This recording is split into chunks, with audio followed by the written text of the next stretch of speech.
ये विद्यार्थियों नमस्ते। आज आपको वेल्डिंग शॉप का परिचय देना है।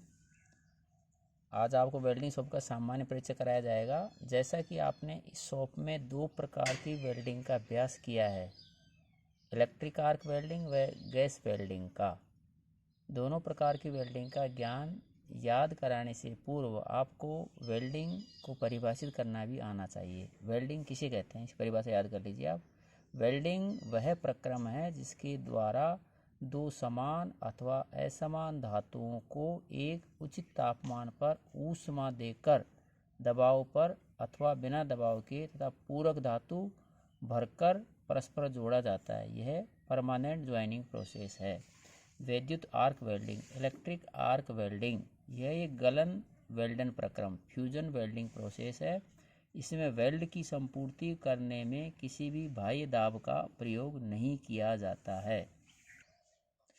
इस विधि में जोड़े जाने वाले धातु के टुकड़े के सिरों को स्थानीय तौर पर लोकली गलनांक मेल्टिंग पॉइंट तक गर्म किया जाता है। ऐसा विद्युत आर्क उत्पन्न करके किया जाता है। फिर इस धातु को वहीं ठंडा होकर ठोस आकृति में आने दिया जाता है। यह जमी हुई धातु ही वेल्ड कहलाती है।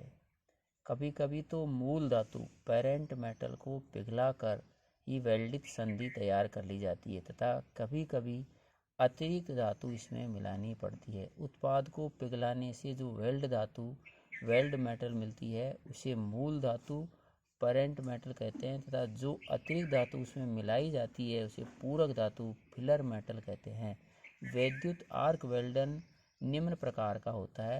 एक तो कार्बन आर्क वेल्डिंग होती है, दूसरी metallic arc welding. Carbon arc welding और धातु arc welding, metallic arc welding. Arc welding equipment कौन कौन से होते हैं? आर्क वेल्डन उपस्कर, हिंदी में बोलेंगे इसको आर्क वेल्डन उपस्कर। आर्क वेल्डन के लिए एसी तथा डीसी अल्टरनेटिव करंट और डायरेक्ट करंट दोनों ही प्रकार की धाराओं का प्रयोग किया जाता है। डीसी यानी डिस्ट धारा के प्रयोग में धारा यानी करंट एक जनरेटर द्वारा उत्पन्न की जाती है। यह जनित्र यानी जनरेटर किसी वैद्युत मोटर अथवा तेल के इंजन द्वारा चलाया जाता है। एसी यानी प्रत्यावर्त धारा के प्रयोग में आपको एक ट्रांसफॉर्मर की आवश्यकता पड़ती है जो वैद्युत धारा को 400 से 440 वोल्ट पर प्राप्त करके वेल्डन के लिए आवश्यक वोल्टता सामान्यतया 80 से 100 वोल्ट में परिणत कर देता है। ट्रांसफार्मर दो प्रकार के होते हैं, स्टेप अप और स्टेप डाउन, उपसाइड ट्रांसफर और अपसाइड ट्रांसफार्मर। उपरोक्त मुख्य उपस्करों के अलावा वस्तु यानी जॉब को पकड़ने, इलेक्ट्रोडों को पकड़ने तथा वेल्डर की सुरक्षा हेतु अन्य वस्तुओं की आवश्यकता होती है। इनमें से कुछ मुख्य निम्न हैं। जो आपका ये सेटअप बताया एसी और डीसी करंट का, उसके अलावा इलेक्ट्रोड होल्डर, तार के केबल तथा उनके संबंधक, जो वायर के केबल और उनके कनेक्टर्स, वेल्ड टॉप, हेलमेट तथा हस्त स्क्रीन, हैंड स्क्रीन, सुरक्षा चश्मे, सेफ्टी गॉगल्स, वेल्डर का छीलन हथौड़ा, chipping hammer, earthing clamp, cable लग, हाथ के दस्ताने यानी हैंड ग्लोव्स, एप्रन तथा बाहें, एप्रन एंड स्लीव्स, तार ब्रश, वायर ब्रश। वेल्डन के औद्योगिक अनुप्रयोग, तो ये तो उपकरण के सामान्य नाम हुए। अब ये खाका उपयोग आती है वेल्डिंग, हल्का सा इसका ज्ञान भी आपको होना चाहिए। इंजीनियरिंग का कोई भी ऐसा क्षेत्र नहीं जिसमें वेल्डिंग का उपयोग न होता हो। मशीन फैब्रिकेशन से लेकर सिविल इंजीनियरिंग में मकान, सड़क, रेल, पुल इत्यादि में वेल्डिंग का प्रयोग होता है।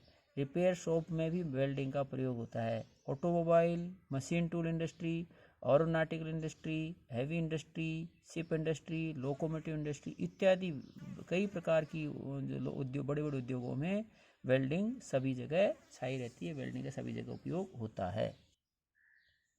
आर्क वेल्डिंग करते समय क्या क्या सावधानियां बरतनी चाहिए, ये महत्वपूर्ण चीज़ है। हम आपको स्किल डेवलपमेंट करते हैं, आपका कौशल बढ़ाते हैं, लेकिन आपकी जो लाइफ है वो महत्वपूर्ण है। उसमें आप क्या क्या सावधानियां बरतनी चाहिए वेल्डिंग करते समय, उसका जिक्र कर देते हैं। वेल्डिंग करते समय आँखों पर उपयुक्त चश्मे, सेफ्टी गॉगल्स या हैंड स्क्रीन का प्रयोग करना चाहिए, क्योंकि आर्क से निकली विकिरणें आँखों के लिए नुकसानदायक होती हैं।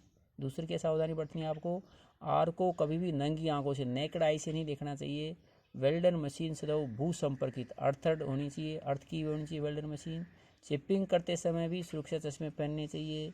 गीले जूते या गीले दस्ताने पहनकर वेल्ड नहीं करना चाहिए। जब वेल्डिंग नहीं कर रहे हों तो इलेक्ट्रोड को धारक से हटा लेना चाहिए तथा प्लांट को बंद कर देना चाहिए। वेल्डन केबल को पानी तथा तेल आदि के संपर्क में नहीं आने देना चाहिए इत्यादि मेन जो सावधानियां हैं। इसके अलावा और भी है, इनका आपको ध्यान रखना है, सावधानी रखनी है। Safety precautions brings happiness, safety से आपको हैप्पीनेस आती है, तो सेफ्टी का विशेष ध्यान रखें। आज वेल्डिंग के बारे में इतना सफिशिएंट है, आगे की ज्ञान बाद में बताएंगे। God bless you. गॉड